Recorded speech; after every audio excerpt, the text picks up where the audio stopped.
We could all kick ourselves for not buying shares in Facebook or Apple way back when, or for not realizing just how much the derelict housing in the slums of 1980s New York would be worth today.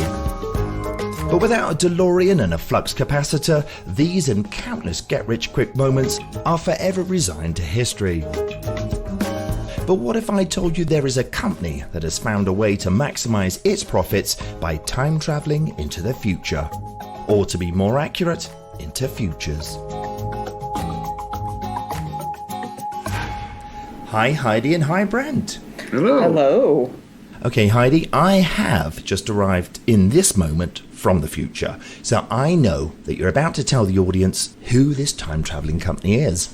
I read a fascinating article about Southwest Airlines. Okay. And if we're putting companies on the therapist couch, I would say that Southwest Airlines gets big points for doing well in self-analysis. Ooh, so what have they been up to? Turns out they have a team down in Dallas of 4 traders who transact in oil derivatives. Right. Why is that interesting? It's interesting because they did a bit of self-analysis and discovered that a really big piece of their unpredictability and their risk is down to fuel prices. So how can we not be passive, but be active in deciding how much we're going to need to pay for fuel prices? If you have the capability of storing it, why would you not buy it at the best possible price? When it drops, you're there, you buy it, you store it, and then you use it. Okay. Or you lock in your purchase price through the timing of the contract. Yeah, which would be the derivative. I was going to say, because as a creative person, I'm terrible with money. If I was good with money, I wouldn't be a video editor. I wouldn't be able to do it. So is this how it works then with the traders? That they're sort of speculating on the industry, see when it dips, takes a chance, buys it at that price. Pretty much. What you usually do is you buy futures. You're buying something based on, in a month, I am willing to pay X per gallon. Okay. And the same with oil. Brent crude right now is close to $100 a barrel or $90 a barrel. That's not for a barrel today. That's for a barrel in the future. If I secure it at a certain price and it drops even lower, tough. You're going to pay the price you paid. Yeah.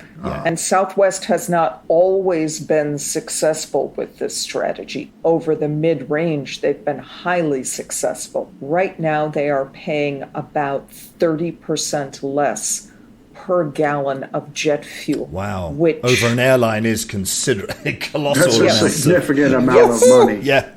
Oh, yes. It's no different than looking at the exchange rate. Right. Most global companies will play the exchange rate.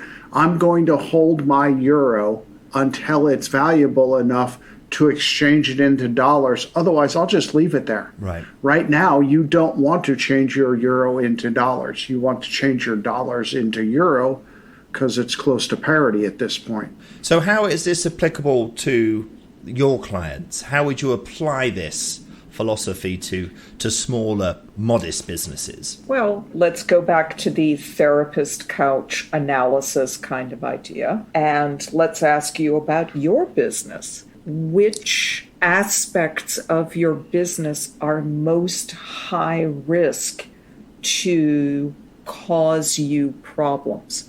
It might be that sound editors are the most valuable resources and they are impossible to find. Okay. And so you find someone who is an excellent sound editor and you keep them on a retainer so that you pay them every month $500. Some months you might not use them, but when you have big clients and your business surges, you've got them on the bench. I like that. Or to block book them in advance. Yeah. So they know they, as a freelancer, as an independent contractor, they know that they've got a month booked out in 2023 Exactly. already. Yeah. So they're quid's in. Yeah. Yeah. Okay. I like that. And it's the analysis question of what are the biggest risks in your field.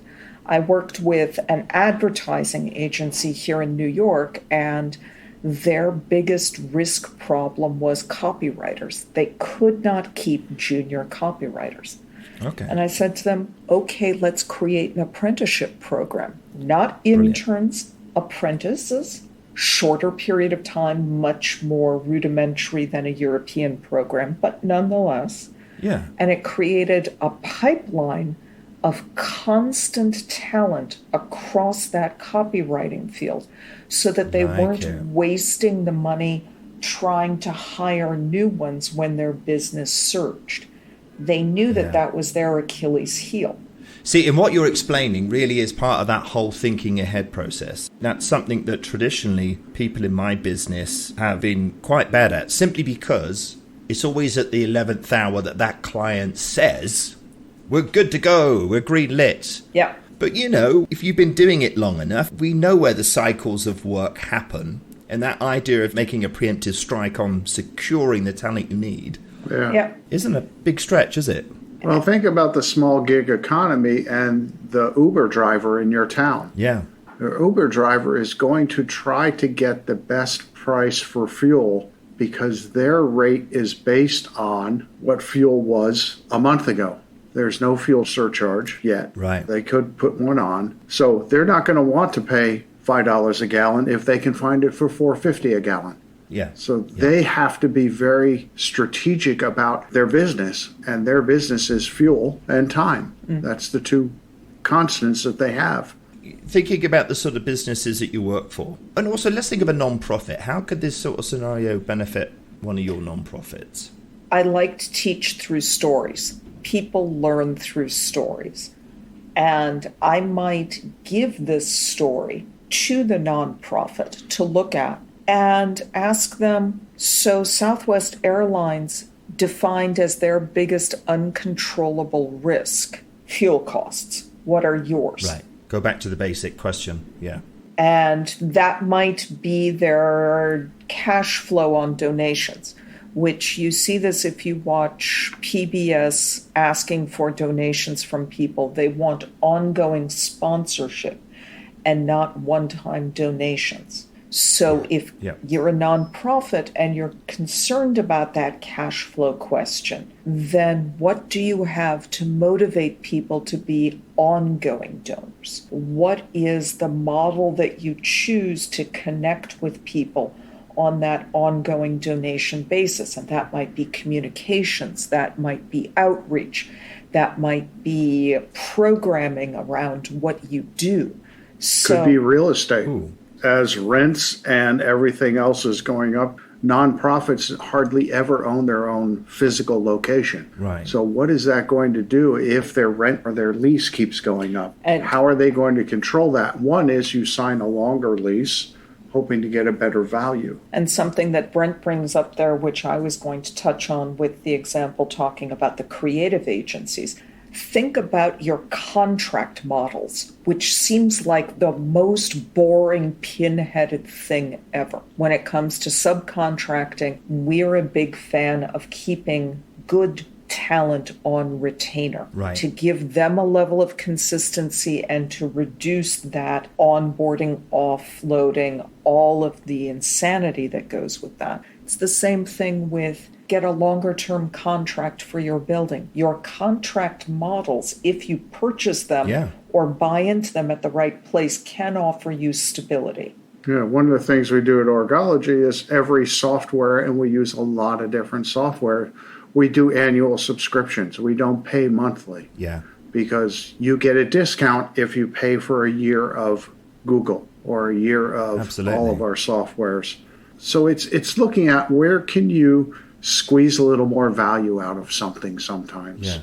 I mean, the property thing's a great example. You could say, we can't afford a property on our own, but if we get together with another non-profit, we could buy this shared space. We're actually going to make money long term. Exactly. It's not going to cost us money. No one likes to think about contracts. They're an incredibly boring thing, but you can pull some interesting stuff out of them. Yeah.